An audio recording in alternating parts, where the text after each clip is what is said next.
आज के इस गहरे और रहस्यमयी विश्लेषण में हम सीधे एक ऐसे सच का सामना करेंगे जिससे कोई नहीं बच सकता। कल्पना कीजिए, एक सुनसान शमशान, चिता की लपटें धीरे धीरे शांत हो रही हैं, परिवार वाले भारी कदमों से लौट रहे हैं, लेकिन कोई है जो वहीं रुक गया है। वो कोई इंसान नहीं, बल्कि उसी शरीर की आत्मा है जो अपनी ही राख के पास खड़ी उस भयानक दृश्य को देख रही है। गरुड़ पुराण बताता है कि दाह संस्कार के ठीक बाद का वो 1 घंटा आत्मा के लिए सबसे खौफनाक और भारी होता है।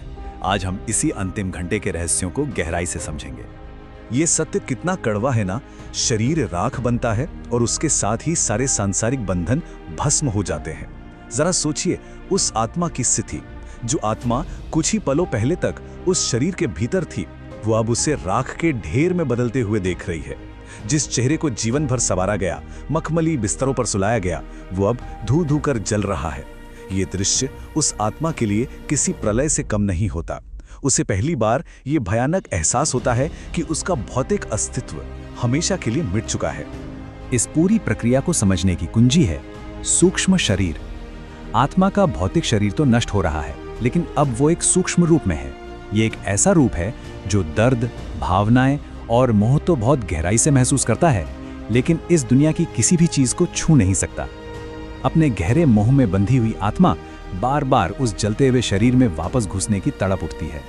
वो चिता के चक्कर लगाती है, लेकिन अग्नि की भयंकर तपन और यमदूतों का अदृश्य पाश उसे झटके से पीछे धकेल देता है। वो पूरी तरह से बेबस है, केवल अपनी ही देह को जलते हुए देखने के लिए। और फिर आता है सबसे खौफनाक अंतिम अनुष्ठान, कपाल क्रिया। ये आत्मा के इस संसार से जुड़े हर मोह को हमेशा के लिए तोड़ने की एक क्रूर लेकिन बेहद जरूरी प्रक्रिया है। जब जलते हुए शरीर के सिर पर बांस से प्रहार करके उसे फोड़ा जाता है तो एक भयानक धमाका होता है। सबसे रोंगटे खड़े कर देने वाली बात यह है कि यह धमाका केवल उस सूक्ष्म शरीर यानी आत्मा को ही सुनाई देता है। यह प्रहार इस बात की अंतिम घोषणा है कि अब वापसी का हर रास्ता हमेशा के लिए बंद हो चुका है। मृत्यु के बाद की इस यात्रा को क्रम से देखते हैं। मृत्यु, फिर चिता, फिर कपाल क्रिया, और इसके ठीक बाद शुरू होता है शमशान का वो भारी 1 घंटा। कपाल क्रिया के बाद सारे रिश्तेदार बिना पीछे मुड़े वापस लौटने लगते हैं। ये देखकर आत्मा बुरी तरह घबरा जाती है। वो चीखती है, लेकिन कोई आवाज नहीं निकलती। वो दौड़कर अपनों को पकड़ने की कोशिश करती है, लेकिन उसके हाथ उनके शरीर के आर पार निकल जाते हैं। जीवन भर जिनके लिए धन जोड़ा, बेईमानी की, आज वही उसे इस भयानक जगह पर अकेला छोड़कर जा रहे हैं। ये मृत्यु के बाद का सबसे बड़ा धोखा है। अब सवाल ये उठता है कि सगे संबंधियों के जाते ही आत्मा तुरंत यमलोक क्यों नहीं चली जाती? दरअसल शमशान भले ही भगवान शिव का पवित्र स्थान है, लेकिन ये अतृप्त आत्माओं, भूतों और पिशाचों का गढ़ भी है। मृत्यु के तुरंत बाद आत्मा के चारों ओर एक सुरक्षक कवच होता है, लेकिन उस 1 घंटे के दौरान वो कवच धीरे धीरे टूटने लगता है। तब उस नई आत्मा को शमशान के अंधेरे में भटकती, विकृत और भूख प्यास से तड़पती सैकड़ों पुरानी प्रेत आत्माएं दिखाई देने लगती हैं। वे उसकी ओर लपकती हैं। ये भयानक दृश्य उस नई आत्मा को अंदर तक कंपा देता है और वो छिपने की जगह ढूंढने लगती है। और इसी खौफनाक सन्नाटे के बीच शुरू होती है जीवन की समीक्षा। उस 1 घंटे में समय अपनी चाल पूरी तरह बदल लेता है। हमारे लिए जो 60 मिनट हैं, वो उस आत्मा के लिए कई दिनों के बराबर होते हैं। जन्म से लेकर मृत्यु तक का एक एक कर्म किसी चलचित्र की तरह उसकी आंखों के सामने घूमने लगता है। किसके साथ छल किया, किसका दिल दुखाया, किसके हक छीने, हर छिपे हुए पाप का पूरा हिसाब सामने आ जाता है। उसे उन लोगों का दर्द हूबहू महसूस होता है जिन्हें उसने रुलाया था। यकीन मानिए, ये मानसिक यातना चिता की उस आग से कई गुना ज्यादा भयानक होती है। अक्सर बड़े बुजुर्ग कहते हैं कि शमशान से लौटते समय कभी पीछे मुड़कर नहीं देखना चाहिए। इसका कारण क्या है? अगर परिजन पीछे मुड़कर देखते हैं तो आत्मा का मोह और गहरा हो जाता है। वो उनके पीछे पीछे घर तक चली जाती है, लेकिन घर पहुंचकर उसे जो दर्द मिलता है वो असहनीय है। जहां उसे विलाप और दुख की उम्मीद होती है, वहां वो सुनती है कि परिजन शोक मनाने के बजाय संपत्ति, मकान और धन के बंटवारे की बातें कर रहे हैं। ये घोर स्वार्थ देखकर आत्मा टूट जाती है। उसे संसार का सबसे नग्न और कड़वा सच समझ आ जाता है। यह अवस्था किसी भी आत्मा के लिए अत्यंत पीड़ादायक है।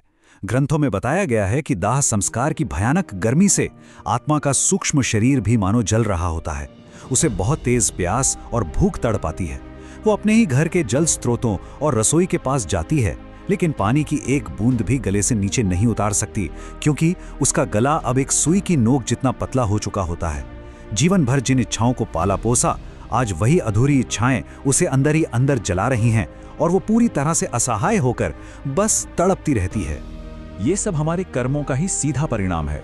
उस 1 घंटे के अंत में आत्मा को यमदूतों का असली रूप दिखाई देने लगता है। पापियों के लिए उनका रूप रोंगटे खड़े कर देने वाला होता है।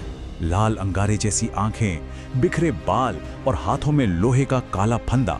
आत्मा उन्हें देखकर भय से कांप उठती है। लेकिन जो पुण्य आत्माएं हैं, उनके लिए वही यमदूत बेहद शांत, सौम्य और सम्मानजनक रूप में आते हैं। वे एक मार्गदर्शक की तरह सांत्वना देते हैं। यहाँ आकर ये पूरी तरह सिद्ध हो जाता है कि अंत में केवल और केवल हमारे कर्म ही निर्णायक होते हैं। लेकिन उन आत्माओं का क्या जिनकी अकाल मृत्यु होती है, जो किसी दुर्घटना, आत्महत्या या बीमारी से समय से पहले शरीर छोड़ देते हैं? उनकी स्थिति उस 1 घंटे में सबसे ज्यादा दर्दनाक होती है। उनकी बहुत सी इच्छाएं अधूरी रह जाती हैं। वे गहरे भ्रम में रहते हैं कि आखिर उनके साथ अचानक ही क्या हो गया। ऐसे में उनके लिए पिंडदान और विशेष तर्पण बहुत जरूरी हो जाते हैं। अगर ये अनुष्ठान न किए जाएं, तो वे भारी तड़प के साथ प्रेत योनि में अनंत काल तक भटकने को मजबूर हो जाते हैं। तो इस पूरे विश्लेषण के अंतिम और सबसे गहरे निष्कर्ष पर आते हैं। ये हम सभी के लिए एक बहुत बड़ी चेतावनी है। जब वो अंतिम घंटा आएगा, तो क्या जीवन भर जोड़ा गया पैसा, बंगले या गाड़ियां काम आएंगी, या केवल हमारे अच्छे कर्म? ये विश्लेषण डराने के लिए नहीं, बल्कि उस सच्चाई को जगाने के लिए है जिससे हम मुंह मोड़े बैठे हैं। उस शमशान की राख में सारी पद, प्रतिष्ठा और अहंकार मिल जाएगा। मृत्यु के बाद के उस भयानक एकांत में अगर कोई साथ जाएगा, तो वो है हमारे कर्म। इसलिए ये सोचने का समय है, क्या मृत्यु के उस अंतिम घंटे में शांति पाने के लिए हमने इस जीवन में पर्याप्त पुण्य कमा लिए हैं?